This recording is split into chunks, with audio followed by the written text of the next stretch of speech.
Ya, Assalamualaikum warahmatullahi wabarakatuh. Waalaikumsalam Waalaikumsalam warahmatullahi warahmatullahi wabarakatuh. wabarakatuh.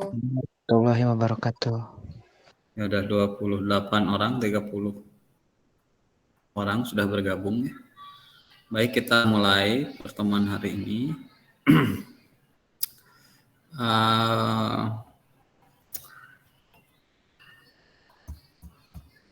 Minggu lalu sudah ada yang ini ya. Sudah ada yang tampil. Hari ini kita akan melanjutkan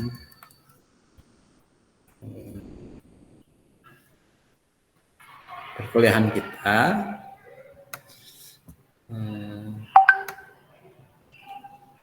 Mungkin ada beberapa hal yang ingin saya sampaikan dulu.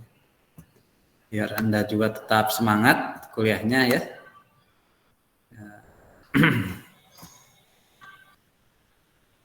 Saya akan share salah satu artikel, mungkin nanti Anda bisa baca di rumah ya. Salah satu artikel, mungkin artikelnya nanti bisa saya share di grup. Artikel mengenai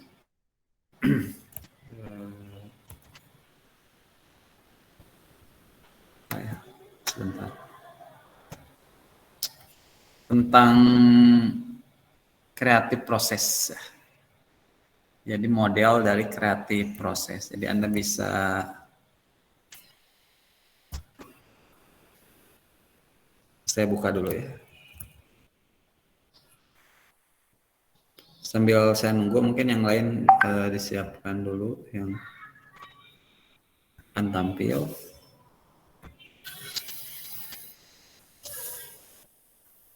Saya share screen dulu ya sebentar biar kita juga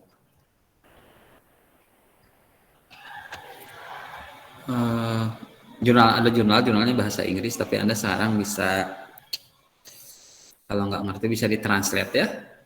Anda suka translate online juga banyak, ada Doc Translate, itu cukup bagus menurut saya. Maksudnya dia bisa mentranslate dari file apapun, dan ya mungkin 70% 80% lumayan ngebantu, tinggal kita susun ulang aja. Atau Anda juga bisa nge-translate di Google Doc ya.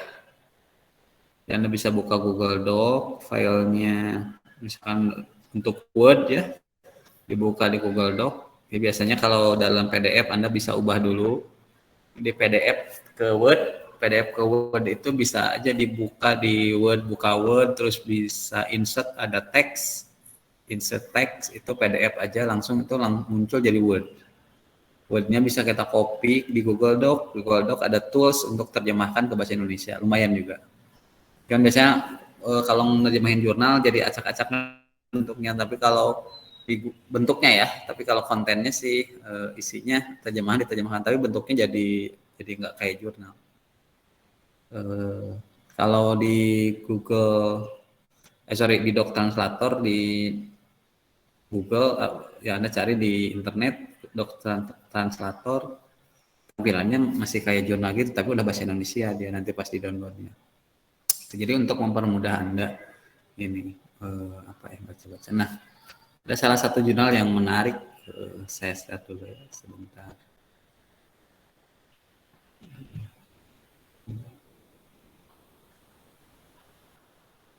Dari ini ya, udah kelihatan? Ini. Udah nampak belum? Sudah ada Pak. Sudah Bapak.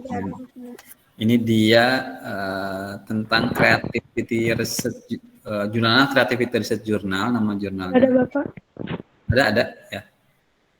Ininya judulnya Models of the Creativity Process, Past, Present, and Future. Ya, yang nulisnya Lubat atau Todd Lubat ya. Publis online-nya 2010, berarti 11 tahun yang lalu. Tapi risetnya kayaknya dari sebelumnya tentunya. Jadi Anda bisa, saya ngasih resumenya lah sedikit. Jadi Anda bisa baca ini jurnalnya kurang lebih dia ada sekitar 15 halaman ya. Diterjemahkan, dibaca, menarik nih. bagaimana tentang kreatif proses itu terjadi. Gitu ya. Disaster ya jurnalnya. Jadi ini juga buat kalian yang skripsi tuh yang misalnya mau ngegarap ke kreatif proses, bagus juga kreatif proses. Jadi dia ceritanya gini, di jurnal itu diceritakan banyak hal sih, tapi salah satunya aja kita kan suka pernah frustrasi ya, frustrasi kalau ngadapin tugas banyak banget gitu ya, nggak ngerti-ngerti ini tuh apa maunya, apa maksudnya. Anda baca jurnal ini juga nggak ngerti apa maunya gitu. Nah, ternyata frustasi itu kalau menurut teori di sininya katanya, kalau kita pusing baca banyak, kita kan sebenarnya sedang melewati tahap awal, namanya tahap inkubasi.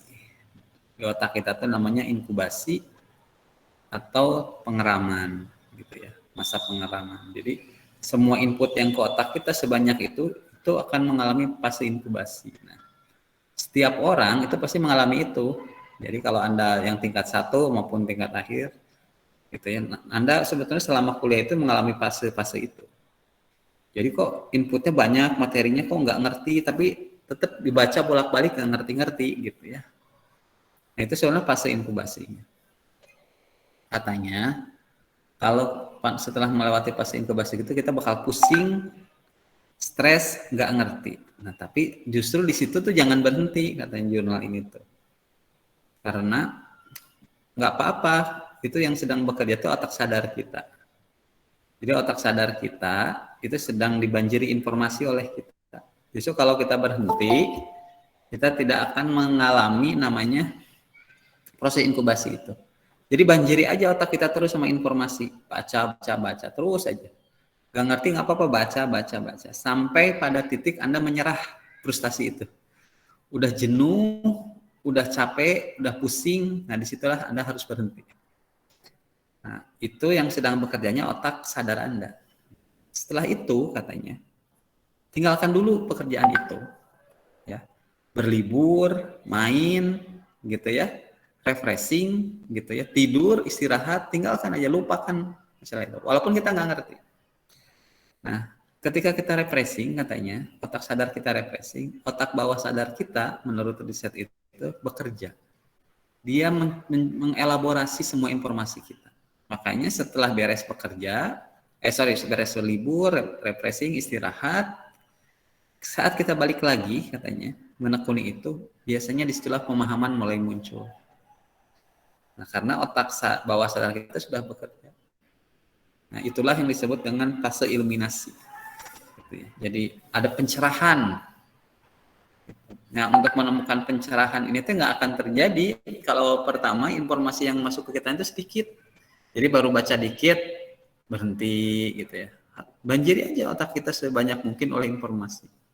Terus gitu, misalnya Anda sedang menekuni skripsi, misalnya mau tentang project based learning, jurnalnya banyak, baca aja terus gitu ya, sampai Anda jenuh. Maksudnya maunya apa, kita terus baca.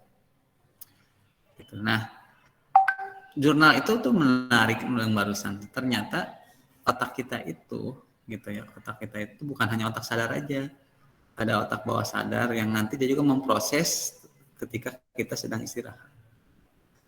Nah, tapi seberapa pasti nggak misalnya setiap orang itu kalau setelah dibanjiri informasi terus nanti pas dia istirahat terus dia kembali lagi bakal ada pencerahan.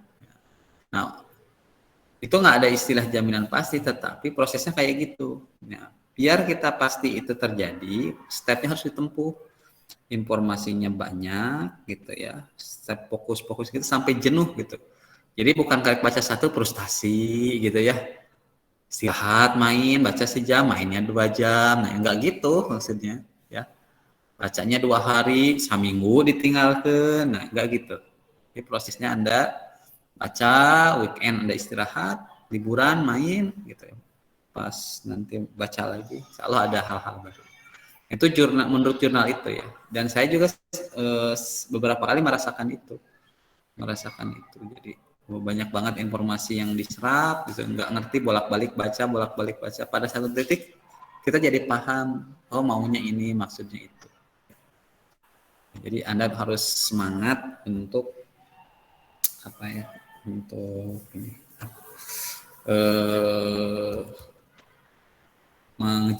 mengejar cita-cita Anda. Dan caranya tuh banyak. Otak kita tuh unik dan Anda harus, karena otak kita unik ya Anda harus tahu otak Anda kayak gimana gitu ya. Jadi cara kerjanya. Jadi selama ini kita jarang fokus mempelajari cara kerja otak. Padahal mungkin ya kita pakai otak tapi cara kerjanya nggak tahu gitu ya.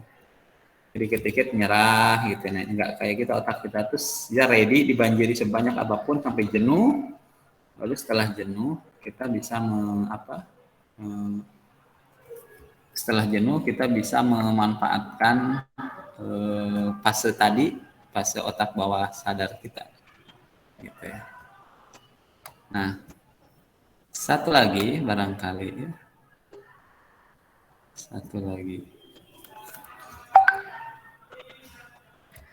Untuk memastikan pasokan oksigen, ada satu jurnal, banyak jurnal sih sebetulnya. Anda bisa nyari, ada namanya.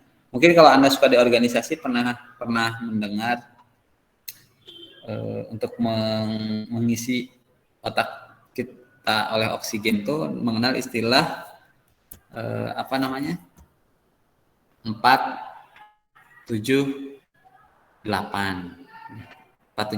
itu ya. Cara narik nafas ya, mungkin pernah tahu ya. Kita cobain ya sekarang.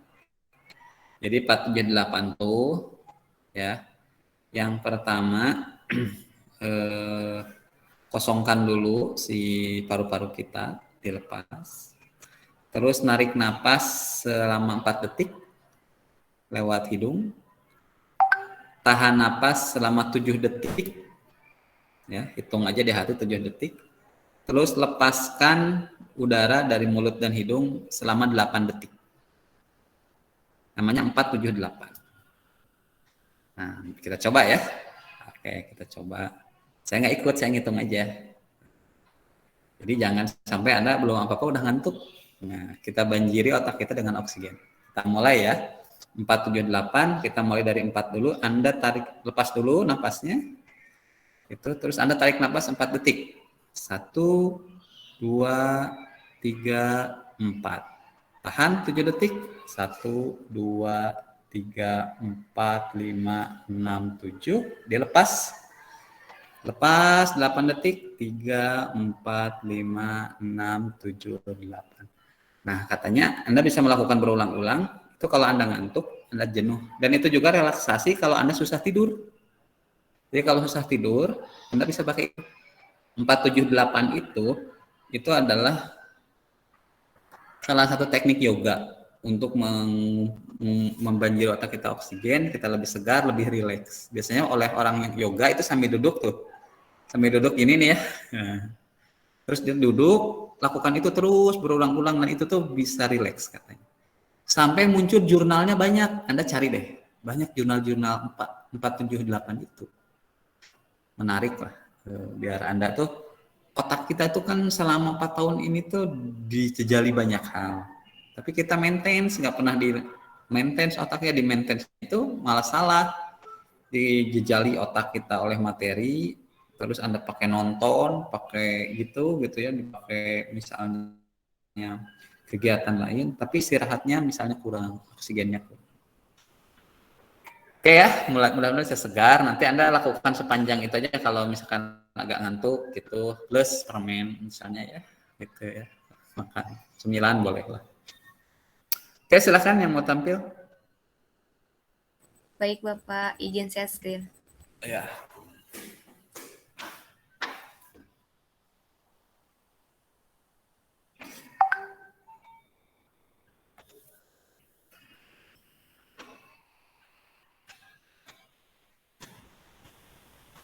Oke, sudah ada.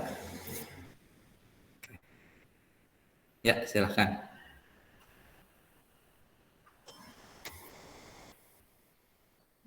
Baik, langsung saja ya. Bismillahirrahmanirrahim. Assalamualaikum warahmatullahi wabarakatuh. Waalaikumsalam. Kami dari kelompok 4 pada pertemuan evolusi hari ini.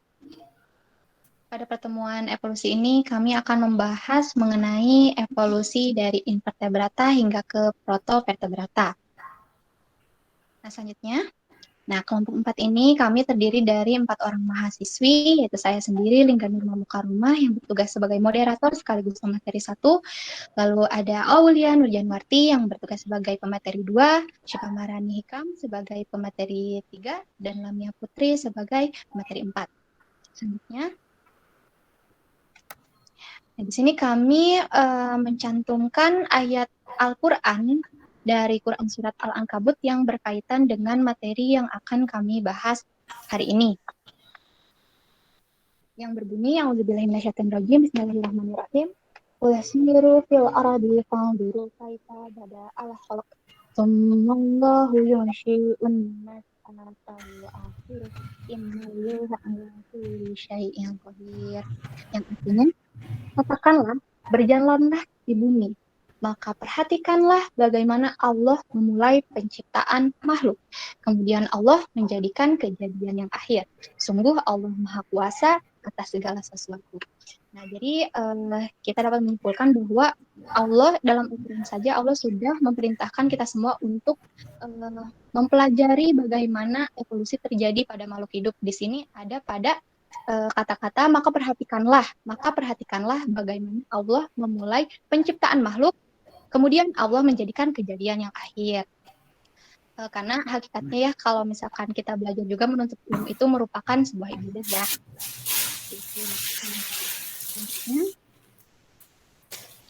Nah, sebelum ke materi intinya, saya akan menyinggung terlebih dahulu sedikit mengenai evolusi. Nah, jadi evolusi ini didasarkan oleh dua hal, yaitu mekanisme alam atau adaptasi seleksi alam dan faktor genetik. Nah, adaptasi ini terjadi dengan adanya perubahan kecil sifat yang terjadi secara terus-menerus dan acak. Nah, sementara itu, hanyutan genetik ini merupakan sebuah proses bebas yang menghasilkan perubahan acak pada frekuensi sifat suatu populasi. Nah, hanyutan genetik ini dihasilkan oleh probabilitas. Probabilitas apakah suatu sifat akan diwariskan ketika suatu individu itu bertahan hidup dan bereproduksi. Nah, dalam evolusi juga, dalam kajian evolusi juga, catatan dan bukti adanya fosil itu menjadi bagian paling penting sebagai sumber informasi bagi para peneliti untuk menyelidiki adanya perubahan struktur dari suatu organisme atau meyakinkan bahwa kehidupan terkait dengan evolusi itu benar adanya. Selanjutnya. Nah, lalu ini sedikit tentang invertebrata dan protovertebrata itu apa ya.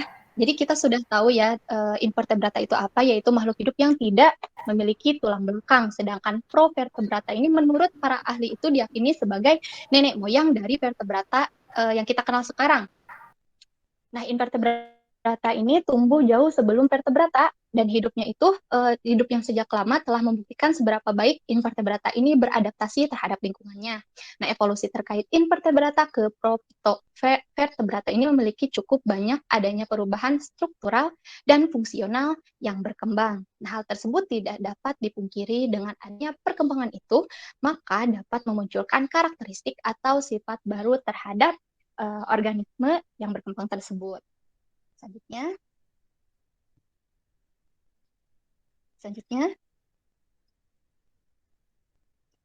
Nah, di sini kami merumuskan 4 rumusan masalah yang menjadi pokok bahasan kita pada pertemuan kali ini. Yang pertama, apa yang dimaksud dengan evolusi? Yang kedua, apa yang dimaksud dengan invertebrate dan protovertebrate? Lalu, bagaimanakah evolusi yang terjadi pada invertebrata modern? Dan yang terakhir, bagaimanakah evolusi yang terjadi pada protovertebrata? Selanjutnya.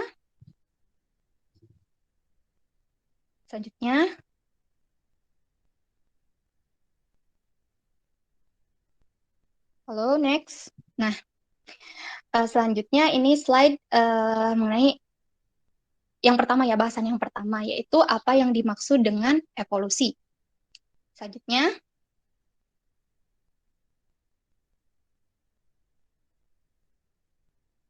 Next, Teh Lamia.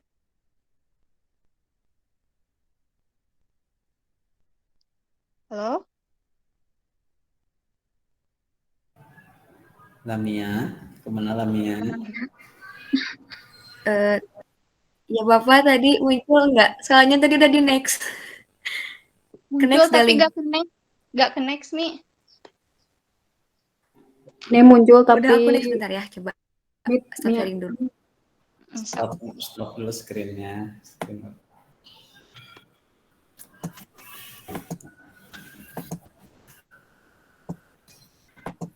Ini laptopnya harus diganti kayaknya.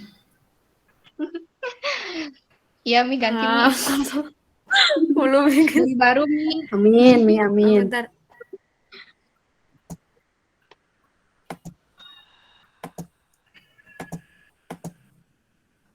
Sudah ada? Belum. Belum, Mi. Udah ada belum? Sudah ada belum, Ding? Belum. Kayaknya di Lamia jaringannya kurang bagus. Ya, udah di-share screen. Ya, Pak. Nah, baru muncul, baru proses. Tapi masih blank nih. Belum muncul. Belum.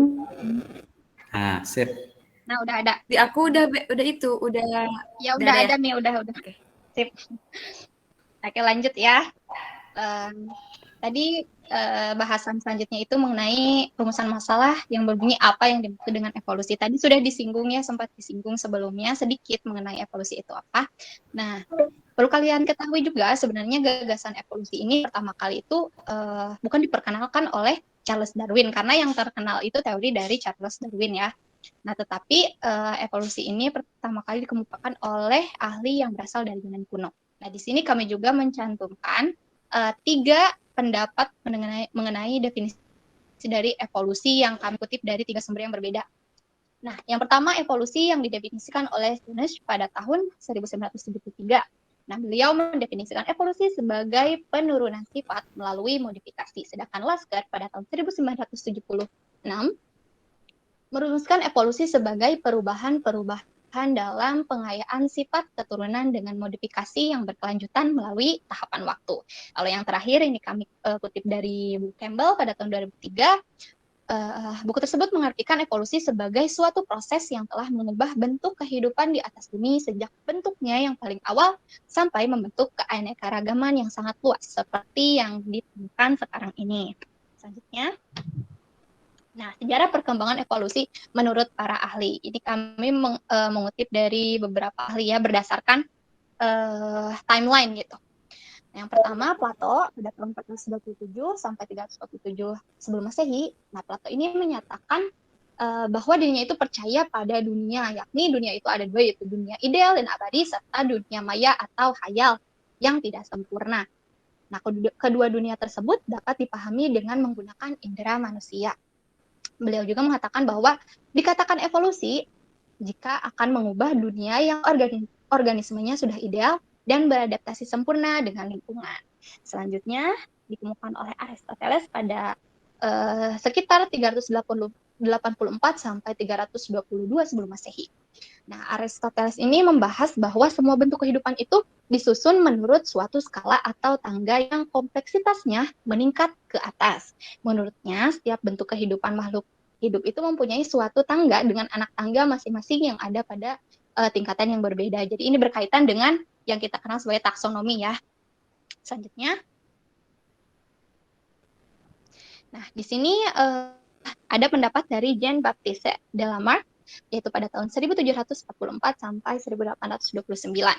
Nah, Lamarck ini memiliki 2 gagasan utama atau menyampaikan 2 gagasan utama yang berkaitan dengan evolusi. Gagasan yang pertama itu berkaitan dengan tubuh yang digunakan dan tidak digunakan oleh makhluk hidup, dan gagasan kedua itu berkaitan dengan pewarisan sifat atau ciri-ciri yang diperoleh makhluk hidup dalam beradaptasi dengan lingkungannya.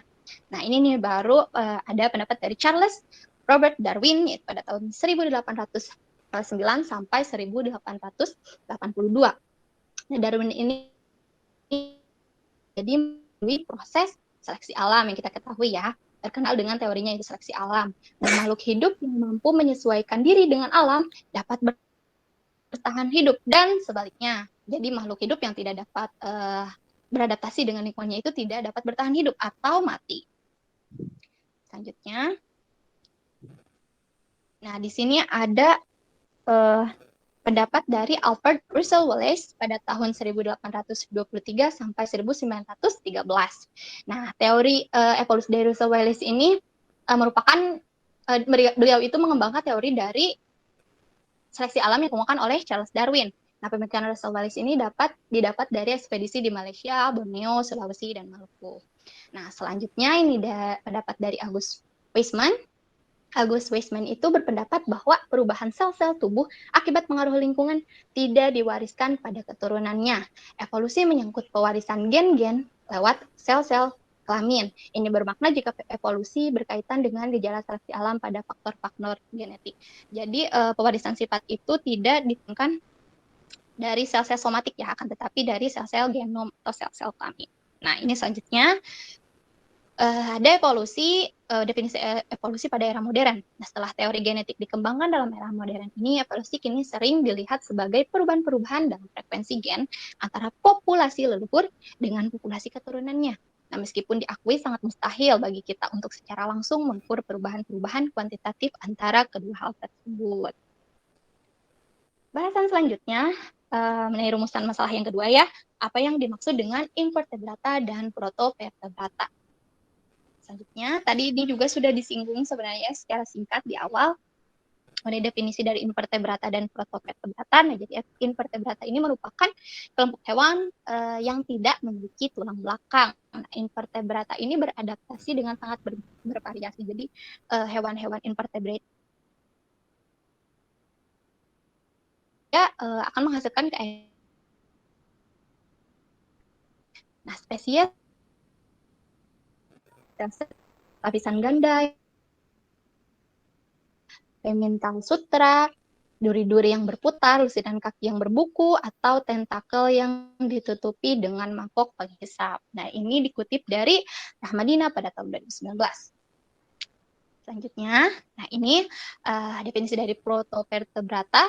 Tadi sudah disinggung ya bahwa protovertebrata itu merupakan nenek moyang dari leluhur dari vertebrata menurut para ahli. Nah, para peneliti ini mengasumsikan bahwa hewan pada kelompok ini memiliki tubuh yang kecil dan juga lunak. Banyak ahli biologi berpendapat bahwa nenek moyang vertebrata adalah hewan yang makan dengan mengambil suspensi mirip dengan cephalochordate. Nah, suspensi itu apa? Kita tahu ya kalau suspensi itu zat cairan yang merupakan campuran dari zat padat dan zat cair gitu. Nah, ciri dari protovertebrata ini memiliki keempat ciri dasar. Jadi dari chordata yaitu memiliki notochord, memiliki tali saraf, dorsalnya berlubang, memiliki celah parin, dan memiliki ekor pasca anus yang berotot.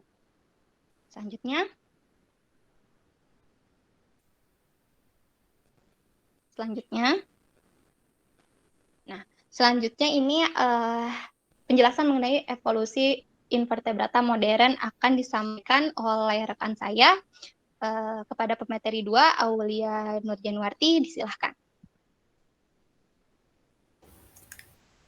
Baik, untuk pembahasan selanjutnya yaitu terkait dengan evolusi invertebrata modern. Nah, lanjut. Evolusi invertebrata yang terdiri dari 30 filum dimulai dari nenek moyang berupa protista yang hidup di laut. Nah, seperti yang kita ketahui bahwa makhluk hidup sejenis invertebrata itu sebagian besar atau hampir setengah dari seluruh spesies yang adanya itu habitatnya itu ada di dalam laut. Nah, kemudian ada protista bercabang 3 yang dimulai dari filum Porifera, filum Cnidaria, dan filum Platyhelminthes, di mana untuk filum yang terakhir yaitu filum Platyhelminthes ternyata bercabang lagi menjadi 3, yang di mana cabang pertama dari filum Platyhelminthes tersebut juga bercabang lagi menjadi 3, ya, dimulai dari filum Mollusca, filum Annelida, dan filum Arthropoda. Nah, cabang kedua dari filum Platyhelminthes menjadi filum Nematoda, sedangkan cabang ketiganya menjadi 2, yaitu Echinodermata dan filum Chordata. Nah, dari evolusi invertebrata dapat kita ketahui bahwa evolusi vertebrata itu berasal dari nenek moyang yang berupa Echinodermata. Nah, Echinodermata nantinya akan berkembang menjadi Echinodermata modern. Contohnya itu seperti bintang laut dan bulu babi. Adapun Hemichordata yang berarti chordata primitif yang terdiri dari tunicata dan lanceolate. Nah, vertebrata modern terdiri dari 7 kelas, diantaranya itu ada Agnatha, Chondrichthyes, Osteichthyes, Amphibia, Reptilia, Aves, dan Mammalia. Lanjut. Nah, di sini dijelaskan pada akhir masa pra-Kambrium sampai awal masa Kambrium, yakni sekitar 545 juta tahun yang lalu, ditemukan adanya catatan fosil dan kajian molekuler yang menunjukkan bahwa diverifikasi yang menghasilkan banyak filum hewan berlangsung secara cepat pada rentan waktu geologis yang amat panjang. Nah, waktu tersebut ya relatif singkat, yang kemungkinan berlangsungnya itu sekitar 40 juta tahun atau sekitar 565 sampai 525 juta tahun silam. Lanjut. Kemudian pada masa akhir pra-Kambrium, nah di sini para ahli paleontologi atau ilmuwan yang mempelajari mengenai sejarah kehidupan di bumi, termasuk misalnya hewan dan juga tumbuhan zaman lampau yang telah menjadi fosil. Nah, para ahli paleontologi itu telah menamai periode akhir pada masa pra-Kambrium itu sebagai masa Ediacaran, di mana nama tersebut berasal nama Bukit Ediacara di Australia, di mana fosil hewan pra-Kambrium pertama kali ditemukan. Nah, hewan yang mirip dengan hewan yang ditemukan di Ediacara ini berasal dari nama yang telah ditemukan di benua lain, di mana contoh hewannya itu yang pertama ada moluska berbadan lunak. Nah, ini ada ya, dia itu mirip dengan kelompok modern yang disebut dengan chiton. Kemudian yang kedua, ada sebagian besar fosil dari masa Ediacaran ini yang tampak seperti cnidaria, di mana hewannya itu mirip dengan hidra. Dan yang ketiga, sebagian besar lubang sarang dan jejak yang terfosilisasi menandakan aktivitas beberapa kelompok cacing. Nah, lanjut.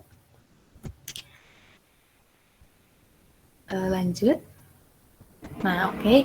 Untuk zaman Kambrium, di mana nama Kambrium ini berasal dari kata Cambria yang merupakan nama Latin untuk Wales, diusulkan untuk pertama kalinya oleh seorang ahli geologi Inggris bernama Adam Sergewich pada tahun 1935.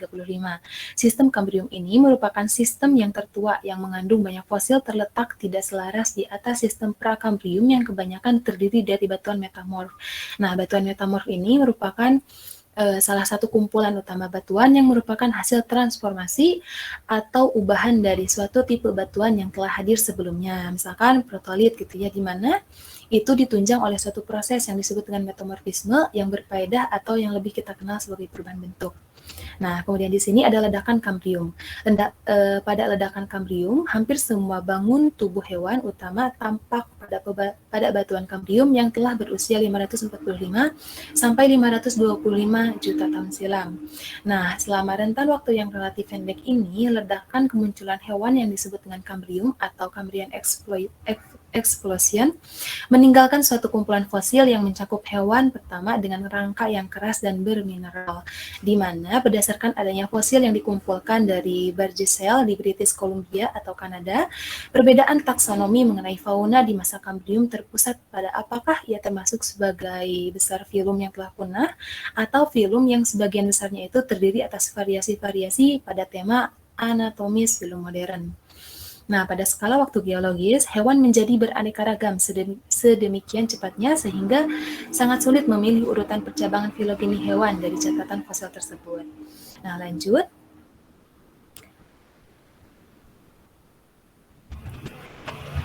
Nah, oke. Pada zaman Kambrium ini terdapat beberapa ciri atau karakteristik yang sering dikenal pada masa ini, di mana ditandai dengan adanya beberapa hal, di antaranya itu yang pertama, banyak hewan invertebrata mulai muncul pada zaman Kambrium, ya. Sedangkan yang kedua, hampir seluruh kehidupan yang berada di lautan mempunyai kerangka luar dan cangkang sebagai struktur tubuhnya. Dan yang ketiga, ada beberapa fosil yang ditemukan pada zaman ini. Di antaranya itu ada alga yang merupakan kelompok dari tumbuhan rendah, kemudian ada cacing, spon, koral, moluska, echinodermata, brachiopoda, dan juga ada arthropoda. Nah, salah satu contoh fosil arthropoda itu ada Trilobita, ya. Nah, lanjut. Nah, di sini ada jenis kehidupan yang memegang peranan penting pada zaman Kambrium, di mana terdapat sebuah sebuah daratan yang disebut Gondwana, yaitu cikal bakal Antartika, Afrika, India, Australia, sebagian Asia, dan juga Amerika Selatan. Sedangkan Eropa, Amerika Utara, dan Tanah Hijau itu masih berupa benua-benua kecil yang terpisah. Nah, pada endapan Kambrium dijumpai banyak fosil. Nah, kehidupan pada saat itu masih terbatas gitu ya, pada lingkungan air, khususnya pada kehidupan laut. Nah, di antara kehidupan yang memegang peranan penting pada zaman Kambrium itu antara lain ada Archaeoceta, Trilobita, dan juga Brachiopoda dan Mollusca. Nah, Archaeoceta ini adalah kelompok penting pada zaman Kambrium, di mana sebagai fosil organisme sesial di dalam laut. Sebagian besar Archaeoceta ini menetap di terumbu karang dan menyumbang substrat yang diperlukan untuk cyanobacteria ya, dan untuk kapur yang diklasifikasi meskipun jarang menghasilkan kerangka yang sesungguhnya untuk terumbu karang pada zaman Kambrium.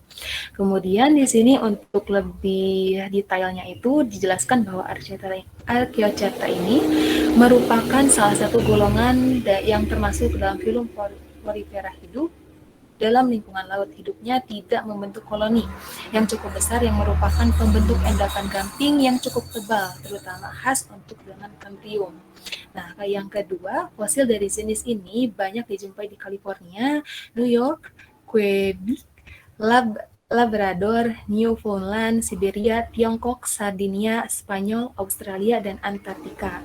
Kemudian, Archaeoceta ini juga di Australia pada zaman Kambrium telah membentuk terumbu penghalang sebanyak 600 meter dengan tebal 70 meter dan letaknya itu sejajar dengan pantai timur Australia sekarang ya.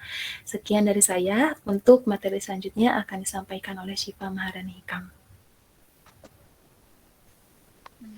Baik, kepada pemateri 3, Syifa Maharani Hikam, saya silahkan.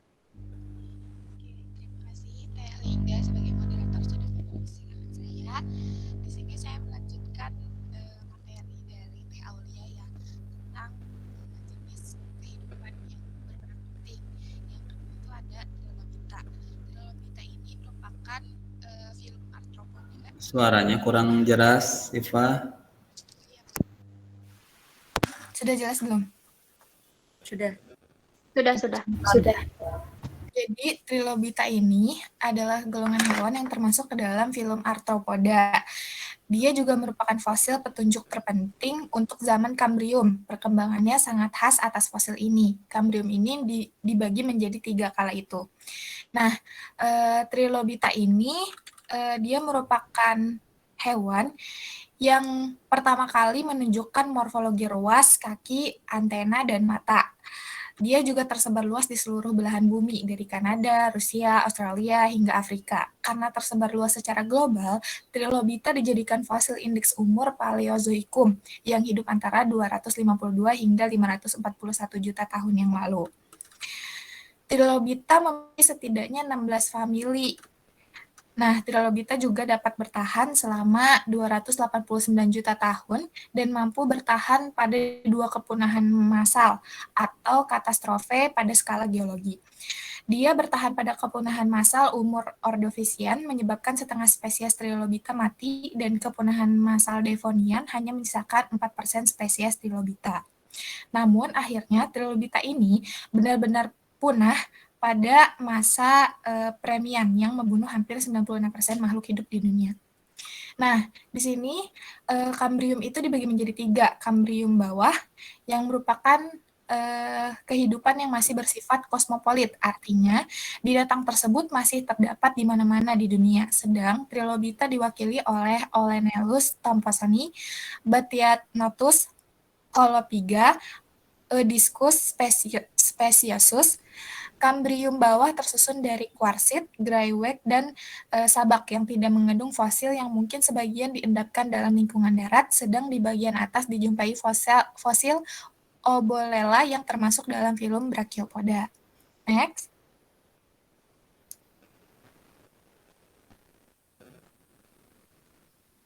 Selanjutnya yaitu masa Kambrium Tengah, dicirikan oleh Batiriscus rotundatus, lalu ada Albertella helena, Agnostus interstrictus, Paradoxides harlani, Olenoides Courtisei. Mulai dikenal adanya daerah fauna, yaitu daerah yang dicirikan oleh kumpulan kehidupan tertentu. Daerah fauna tersebut ialah daerah fauna Atlantik dengan Paradoxides, daerah fauna Pasifik dengan Olenoides, Batius riscus, dan Doripige sebagai pencirinya. Lalu pada Kambrium Tengah ini terdiri dari sabak yang semula merupakan endapan laut, dan pada Kambrium atas selanjutnya di sini ada masa Kambrium atas. Pada masa Kambrium atas dicirikan oleh Diclocephalus minnesota dan Tricrepicephalus vexanus, sedang Olenus sebagai penciri daerah fauna Atlantik dan Diclocephalus sebagai penciri daerah fauna Pasifik. Nah, di sini ada Brachiopoda dan Moluska. Brachiopoda itu merupakan hewan laut yang memiliki katup keras atau cangkang pada permukaan atas dan bawah, tidak seperti Mollusca bivalvia yang memiliki katupnya itu pada bagian kiri dan kanan. Lalu di sini juga ada Mollusca. Mollusca merupakan hewan bertubuh lunak yang di dalamnya itu terdiri dari semua hewan lunak dengan ataupun tanpa cangkang. Seperti di sini ada contohnya siput, terus juga ada chiton, terus juga ada kerang juga, terus ada juga gurita. Kedua jenis fauna tersebut menjadi pemegang peranan penting dan terus berkembang hingga sekarang. Kedua golongan binatang tersebut khas untuk daerah tropis. Di samping itu, golongan Scythopoda antara lain Ophia prolifica, lalu ada Canadia spinosa, Canadia setiera banyak dijumpai pada Kambrium Tengah. Next.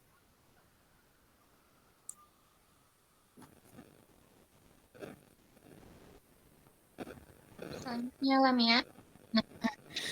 Di sini ada pohon filogenetik hewan. Ya, pada percabangan utama pertama pohon silsilah hewan ini itu menghasilkan parazoa dan yang diwakili oleh spons atau filum porifera, di mana hewan parazoa tidak memiliki jaringan sesungguhnya. Sementara semua hewan lainnya yang termasuk ke dalam ematozoa memiliki jaringan. Pada titik percabangan kedua di situ ada radiata. Lalu pada radiata ini diwakili oleh ubur-ubur, anemon laut, dan kerabat-kerabatnya. Terus bentuk tidak bergerak dan planktonik dengan simetri radial. Lalu di bawahnya itu ada apa itu? Kurang terlihat ya, teman-teman. Ya, pokoknya di sini pada hewan-hewan pohon filogenetik hewan ini diwakili oleh ada porifera, cnidaria, stenophora, platyhelminthes, rotifera, dan nematoda, nemartea, dan selanjutnya. Next. Lalu di sini ada evolusi protovertebrata. Nah, di sini ada hewan yang dimaksud dengan Choanoflagellata. Yang ada ini ya, flagelnya banyak. Sebentar.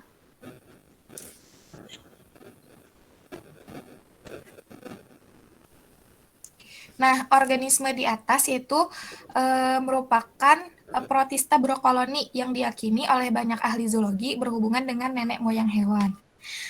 Lalu ahli sistematika juga setuju bahwa kingdom hewan adalah monofiletik, yaitu semua garis keturunan hewan kembali ke asal mulanya. Hewan akan menyatu pada suatu nenek yang bersama. Nenek moyang kemungkinan adalah suatu protista berflagela yang ini ya, yang ada di gambar. Di sini ada satu flagela dan ada juga Choanoflagellata. Pembentuk koloni yang hidup pada masa Prakambrium yang berkerabat dengan Choanoflagellata tadi. Choanoflagellata bisa berenang bebas dalam air, tapi bisa juga sesil, menempel pada substrat yang secara langsung dan heterotrof. Lalu dari bentuk awal yang menyerupai flagellata, timbul flagellata yang menyerupai flagellata yang ada sekarang, membuktikan adanya persamaan antara organisme yang dulu dengan yang sekarang. Organisme inilah yang kemudian mewakili kelompok protozoa yang mempunyai bentuk adaptasi antara lain yang hidup di air tawar dan yang hidup di daratan. Dari hewan bersel satu terjadi perubahan menjadi hewan yang bersel banyak. Nah, hipotesis yang kita bisa ambil, diduga bahwa hewan bersel banyak mula-mula berbentuk bola yang berongga, terdiri dari sel-sel yang hanya satu lapis saja atau blastea. Alga dan protozoa merupakan hasil radiasi yang pertama, sedangkan blastea tidak lagi dijumpai, kecuali dalam bentuk blastula dalam perkembangan embrio.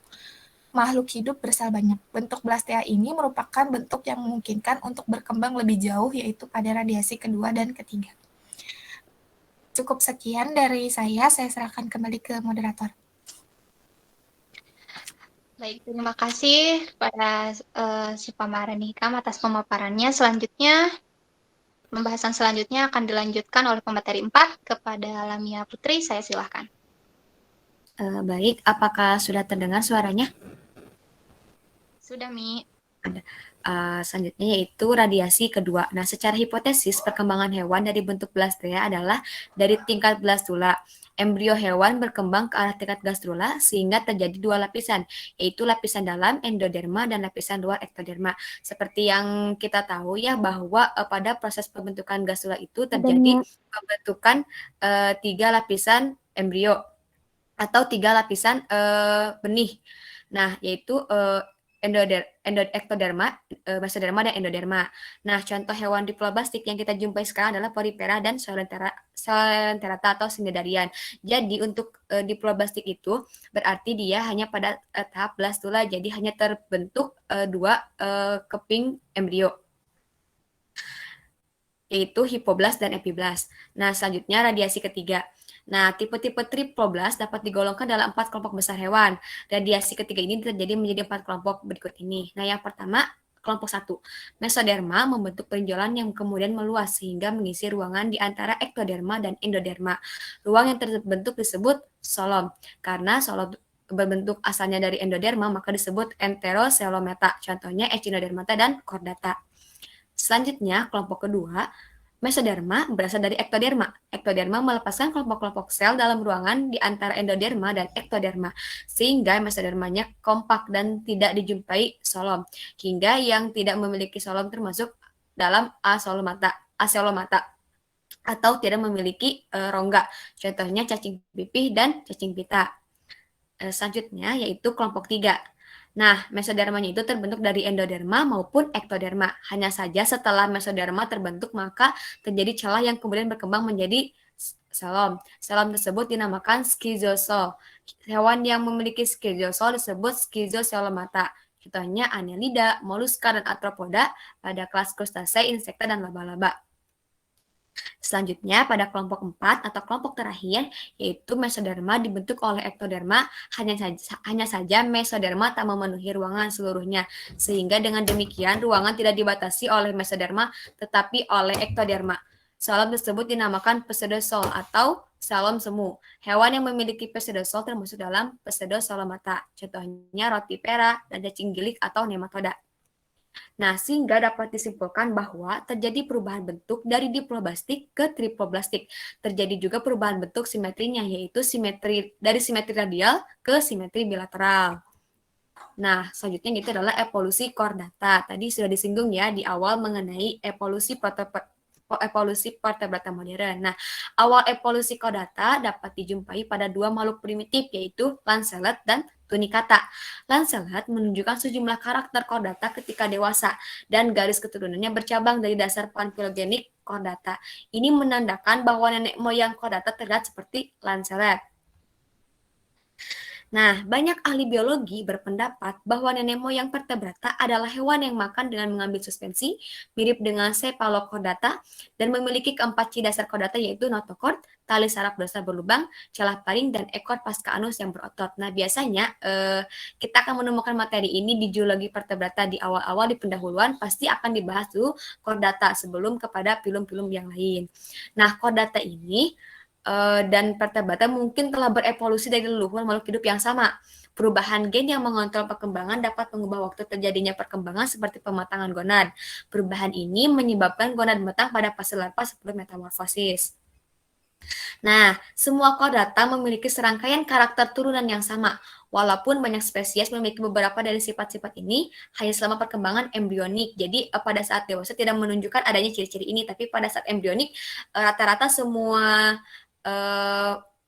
makhluk hidupnya itu menunjukkan adanya karakter ini. Nah, karakter turunan yang dimaksud adalah sebagai berikut. Yang pertama adalah notokod. Notokod adalah batang longitudinal dan fleksibel yang terletak di antara saluran pencernaan dan batang syaraf.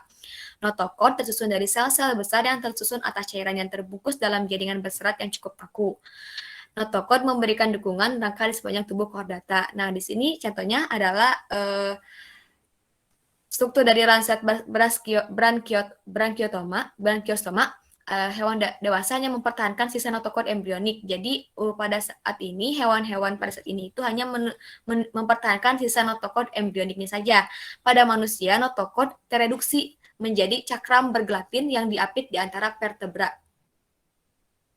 Selanjutnya adalah saraf dorsal. Saraf dorsal atau batang saraf embrio chordata berkembang dari lempeng ektodem yang menggulung menjadi sebuah tabung terletak dorsal terhadap notokod. Batang saraf dorsal yang berongga tersebut hanya dimiliki oleh chordata. Batang saraf embrio chordata berkembang menjadi sistem saraf pusat, yaitu otak dan susun tulang belakang. Kemudian celah paring. Saluran pencernaan chordata membentang dari mulut hingga anus. Bagian yang terletak di posterior mulut adalah paring. Pada semua embrio chordata, serangkaian kantong yang terpisah oleh lekukan terbentuk di sepanjang sisi paring. Pada kebanyakan chordata, lekukan-lekukan ini disebut sibakan paring. Nah, selanjutnya adalah pos anal atau pasca anus. Chordata memiliki ekor yang membentang posterior terhadap anus, walaupun komponen ekor tersebut sangat reduksi selama perkembangan embrionik. Ekor chordata mengandung unsur-unsur rangka dan otot, dan ekor tersebut membantu mendorong gerakan kebanyakan spesies akuatik di dalam air. Nah, mungkin cukup sekian yang dapat kelompok 4 sampaikan. Saya kembalikan kepada moderator. Oke, baik. Terima kasih kepada Lamia Putri atas pemaparannya. Ya, cukup sekian ya pemaparan dari kelompok kami mengenai evolusi invertebrata sampai dengan protovertebrata. Jika ada yang ingin ditanyakan, kami membuka termin pertanyaan pertama. 3 orang penanya dulu ya. Silahkan boleh langsung raise hand atau via chat boleh. Silahkan. Ya, silahkan. Boleh ditanyakan. Tidak ada? Enggak yang ingin bertanya? Sok, silahkan. Silakan ya, boleh raise hand. Kalau mau via chat juga boleh.